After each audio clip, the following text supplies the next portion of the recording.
So I'm at the barbershop yesterday, just minding my own business. I like going to this barber because I knew him for a long time. We think very much alike. So we just chopping it up, talking about a lot of different topics.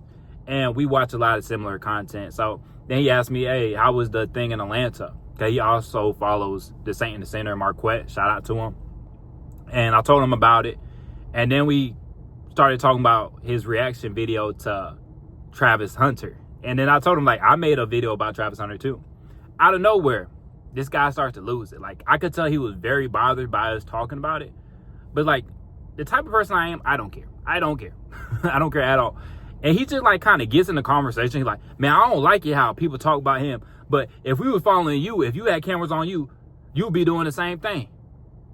And I was like, no, I wouldn't. And he's, like, just keeps spewing nonsense. Like, yeah, y'all be doing the same thing. And I'm like, look, man. Most of us guys, we went out bad before, but most guys aren't going out bad like that. And I understand a lot of guys, they will bash Travis Hunter, but they would do the same thing. But I'm like, I'm not one of those guys. Like, I cut off women for that before in the past. So I'm not just talking the talk. I walk the walk too. And I know, like, sometimes it's tough to cut off a woman. The sex is hitting, whatever it may be. You really attached to that woman, it's hard to cut her off. So I'm like, I'm not just spewing nonsense. Like, I done been through it. I done cut off chicks because they kept going to parties, because they're not moving properly. Yeah, I done cut off chicks for that. So I'm like, I'm not just talking, but he like, nah, but it's just not right to judge people. Like, we shouldn't shame them. We shouldn't judge them. You know, they're just young. They living their life. And I said, I don't think there's anything wrong with shaming people. I don't think there's anything wrong with judging people. And that's why dating is so hard in 2025. Because weak men like this guy in the barbershop, and he's a weak man. Because this whole idea of we shouldn't judge people, we shouldn't shame anything. So now these women are growing up. They don't have any shame at all. They don't have any shame of sleeping around, slinging that coochie to any man that wants it. And they don't have any shame on the way they dress. So most of these women are dressing like prostitutes in America. Let's keep it real. These girls be 16, 17 years old, dressing like they selling coochie on the corner because weak men like this. So then when she grows up, and she isn't taught to value her body, because that's a shameful thing to just sleep with random guys. That's what she's going to do. And this guy was so quick to say, man, I got a 13-year-old daughter. And when she grows up, I want to make sure men aren't cheating on her. He's like, because we're so quick to talk about the woman cheating on a man, but we don't talk about when the man's cheating on a woman and a man has multiple baby mamas. And he's going on and on and on about it. And then I'm thinking about it. I'm like, yeah, you're right. But a man's nature and a woman's nature is two different things. We're not the same. And that's why I was telling him. He like, nah, but it shouldn't be like that. That's not right. I'm like, you could debate if it's right or if it's not right, but that's the way it is. And then I told him,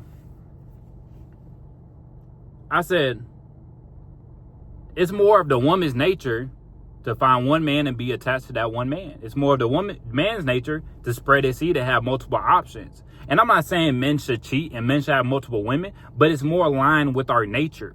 Usually when you see a woman sleeping around slinging that coochie, a lot of times she got trauma. You know, that's what it is a lot of times. And I've seen it. I've dealt with these girls off dating apps. I've talked to women that have been sleeping around a lot. A lot of times they have a lot of trauma and they're just looking for attention. You know, and I told them. Now, this is when a lot of the barbers in the barbershop, they looked at me a little crazy when I said this. I said, when a man cheats, it's not as bad as when a woman cheats. You're like, oh, no, wrong is wrong, wrong is wrong. And I said, no, you can come back from a man cheating, but I don't think you can come back from a woman cheating. Because 79% of the time, a woman cheats, she catches feelings for the dude she cheated on. The other guy, she catches feelings for that guy, 79% of the time. And I talk to women.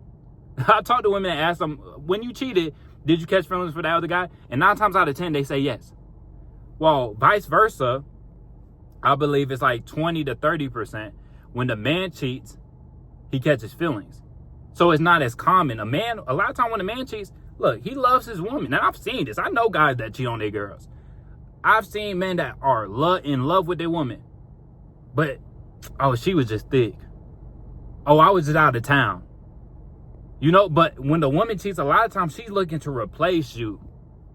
So when she cheats on you, She was trying to replace you. So when she come back, she's like, damn, I thought he was going to be better in bed. Oh, I thought had more motion going on. Oh, I thought it was going to work out. She was looking to replace you. So I told him it's not the same. And he like, no, I don't think that's true. I don't think that's true. It is the same. And he like, and a lot of y'all mamas was out there. You know, so we so quick to talk about this girl, but y'all moms was out there like that. And I said, that may be true. A lot of moms probably were slinging coochie. Like, if we being real, a lot of our moms probably were like that. But even if, I'm not trying to talk about my mom too much.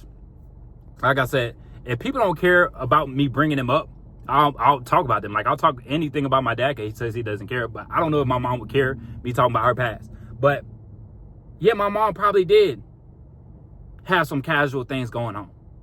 But I wouldn't even want a wife like my mom. And that's no disrespect to my mom at all.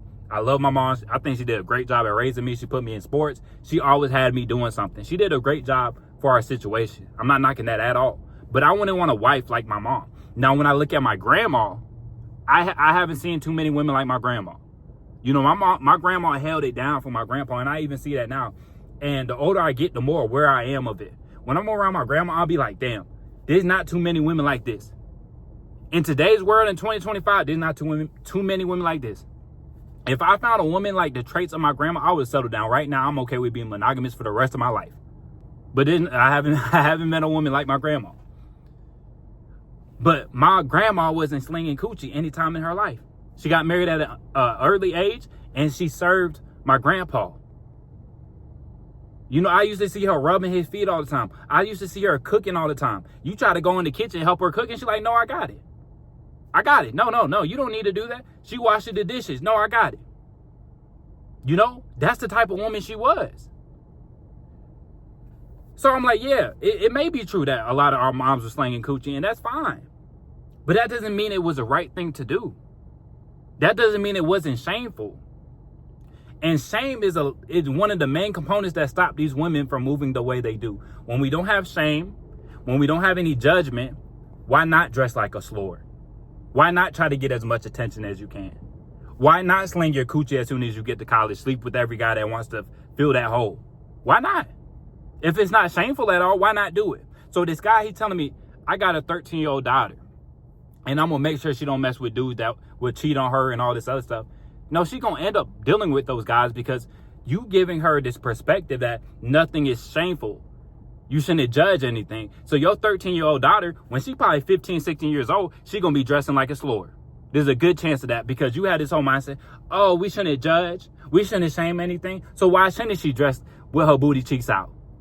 Why shouldn't she dress with her nipples poking through the shirt? All the other girls are dressing like that. That's not shameful. Let her dress like that then. But then she's going to get a very sexual type of attention. And she going to get bad results. Yeah, she going to get bad results. And then he go on to a next point. Like, oh, sleeping around for a man is the same as sleeping around for a woman. Now I'm like, it's not. A man's nature and a woman's nature is two different things. And I said, we value things that are rare. You know, because he was like, okay, if a man sleeps around, let's say a man sleeps with 20 women, he's a player. But if the woman sleeps around, what we call her? A 304. I said, yeah. Because that comes easy for her. I said, you could take any woman. Vast majority of women, she could be a big back, beluga back whale. You could get the most busted chopped cheese chick in the world. And she could still probably get 20 guys to smash her in one day. Then that's why I was telling him. And I said, not too many dudes could really crack 20 girls in one day. And he's like, shoo. And this is when I got disrespectful because I had to. Because at this point, he's not living in reality. At this point, he's just trying to win the argument. He keeps changing topic. This is when I had to get on that ass. And after I said this, my barber was cracking up. I said, dude, you could not smash 20 women in one day. And if you somehow did smash 20 women in one day, they would all be homeless. And you would have to pay for all of them. Like, let's be so serious, man. And I can look at this dude. He's probably like 5'6", maybe 220, 230. So he's overweight. He's on the shorter end.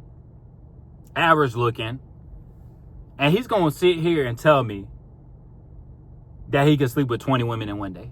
At this point, I was just like, you're a liar. First off, I could tell you defending Travis Hunter. He's defending Travis Hunter because he can relate to Travis Hunter. Because he probably in that position right now. He probably cuffed up a 304. So he's defending these 304s because he's cuffed up to one right now. So when I talk about Travis Hunter, he doesn't like it because he relates to Travis Hunter because he's a weak man. You know? So that's why he got so offended. That's why he got so tight when we talk about Travis Hunter, because it feels like we're talking about him. And that's when I realized, dog, the issue is going to keep getting worse because weak men like him, they try to spread their message, but they're lost. He's trying to tell us, he acting like he putting us on game like, oh, you shouldn't care. We all young. You got to let that slide. That happens. We all been there. I've been on both sides. I cheated before. Like, it's not that big of a deal that she cheated. Like, come on. What are we talking about? Because if you have that type of attitude, how is your daughter going to be raised?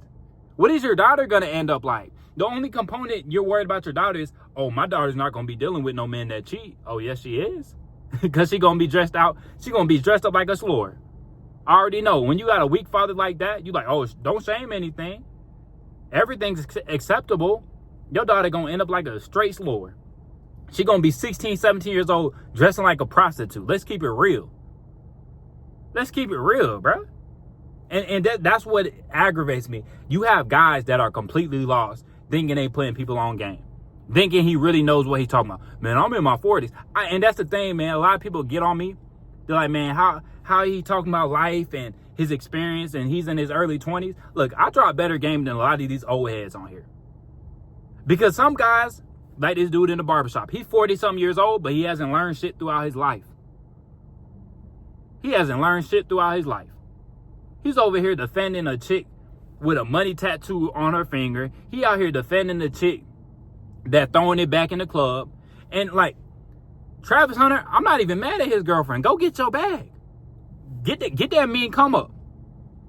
But when people criticize them, why is this goofball in a barbershop feeling any type of way?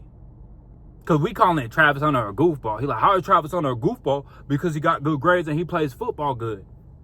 He's excelling. And I'm like, yeah, that's cool. And this is why I always tell y'all, like, you can be the best looking guy. You can make a lot of money. You can have status.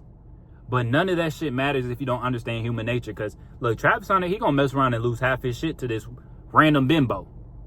This gold digger. So it's cool he plays a sport good. It's cool that he makes good grades. It's cool he knows how to run and catch a football. But does it really matter if he going to lose all that shit anyway? And as soon as she takes advantage of him, oh, his happiness is going to be down. That happiness, boy, gonna get depressed. Does it really matter if you're gonna lose it all? That's when I realized, man, like the main reason why dating is so hard is because weak men like this. Most of these chicks out here are for the streets, if we're being honest. So when she raised a certain way to everything's acceptable, people shouldn't judge anything, how is she gonna move? How is she gonna act? So then when she comes and meets you and you have standards, everything isn't good enough, she going to be looking at you sideways because the whole time she got raised, the way she came up was completely opposite of being a good wife, of being a good mother. And that's why it's so difficult to really find a solid woman. Because most of these chicks, they either don't have a father or they got a weak father like this guy in the barbershop. And see, the guy in the barbershop, he think he's doing a great job. But he's a goofball, man. He's a goofball. And when he's trying to say, oh, it's the same, men and women are the same, it's just like, this is my biggest issue with the trans stuff. Because we think men and women are the same. And the only difference is the way we look at ourselves. That's it. That's the only difference. It really just comes down to, men need to recognize their worth, man. And if you don't have any good role models, find some online, man. That's what I had to do. You know, like I said, my father, he got me in the gym. he taught me a lot of spiritual stuff, but when it came to the woman, he was lost. He be on some tricking stuff, man. So I couldn't learn that from him. So I had to go find other role models. Because a lot of guys end up like Travis Hunter. They'll accept anything because that's the way they were raised. They don't really value themselves. They don't know how to turn down a woman. They don't know how to get away from a situation, you know? And I get it. Everybody got to get their heart broken. Everybody got to go through it. You know, nobody's going to go to Travis Hunter and convince him that he shouldn't be with this woman. He just got to go through it. And hopefully he learns. And some guys are just meant to be suckers, bro. Some guys just meant to be like that. And this guy in the barbershop, he's a sucker. That's why he was so offended by us talking about him. You know, but after I was like, bro, come on, you're not crushing 20 chicks in one day. And if you were, like, they would all be homeless and you had to pay for them. After that, he trying to change the topic back to football. We trying to talk about football now. Oh man, Georgia losing the game. You know, he don't want to talk about that anymore. Because people don't like to live in reality, bro. A lot of people, they'll argue just to try to win an argument. When they don't have any valid points, they're not looking to be open-minded at all. Nothing like that. You know, if he would have said something that was convincing, I'd be like, okay, I'll hear you out. I understand that he got a 13-year-old daughter and he doesn't want her to mess with guys that are going to cheat on her and stuff like that. But he doesn't even understand human nature at all. He doesn't understand when his daughter gets out here, she's dressing like a slur, she going to parties, she going to go for a certain type of guy. And that certain type of guy is probably going to cheat on her. And she's going to like the roller coaster. She's going to get attached to that guy that puts on a roller coaster. And then when she gets to the point where she wants to mess with a sucker guy, a loser guy like her dad, there's a good chance she'll cheat on him because she's so used to that roller coaster. She's so used to the excitement. And now she's getting with that guy that's more boring. And he's teaching her not to accept that cheating. So she's just going to jump from meat to meat, playing hopscotch on the meat, going from dude to dude. You never taught that girl how to respect herself. You never taught that girl how to carry herself because you think judging is bad. You think we should accept everything. So you never taught that girl how to respect herself because you think everything is respectable. The only thing you taught her is, oh, don't accept cheating from a man. So she gonna be looking like a damn rag doll going from dude to dude because you taught her not to accept cheating, but you didn't teach her how to move, how to be ladylike, how to respect yourself. That's the most important things. She could come back from a dude cheating on her, but if she was raised not to respect herself, if she dressing like a slur since the age of 14, 15, 16 years old, oh man, she cooked. She cooked, man. But that's all I got for y'all today, man. I hope y'all soaked up some game. It's just crazy to me. Like, dudes be so ready to give advice, but it's like they be so lost. He be so ready to hop about his chair and get offended by people talking about Travis Hunter, but it's like Travis Hunter isn't a good example for these men. He's a great football player. He's a great student. But that shit doesn't matter because he's going to lose it all to a bimbo. And that's why dating gets so hard, because we lack so much leadership. Because we have so many weak men that will accept anything from a woman. And then these women start to get entitled and they start to move like that. And then once they come across a man that actually has principles and standards, they're like mind boggled. Because their whole life, there was no regulation. There was no standards. There was no, that's not acceptable. There was no, I don't want my woman to dress like that. I don't want the mother of my kids to dress like that. I don't want my wife to dress like that. There was never any of that. So then, when you tell them what it is, they mind boggle. But man, when they're in them deep waters, you just gotta let them drown, man. Sometimes when they too deep in them waters, you just gotta let them drown. Don't be trying to save them. But that's all I got for y'all today. Make sure to like, subscribe, comment what y'all want to see next, and I'll catch y'all boys in the next one.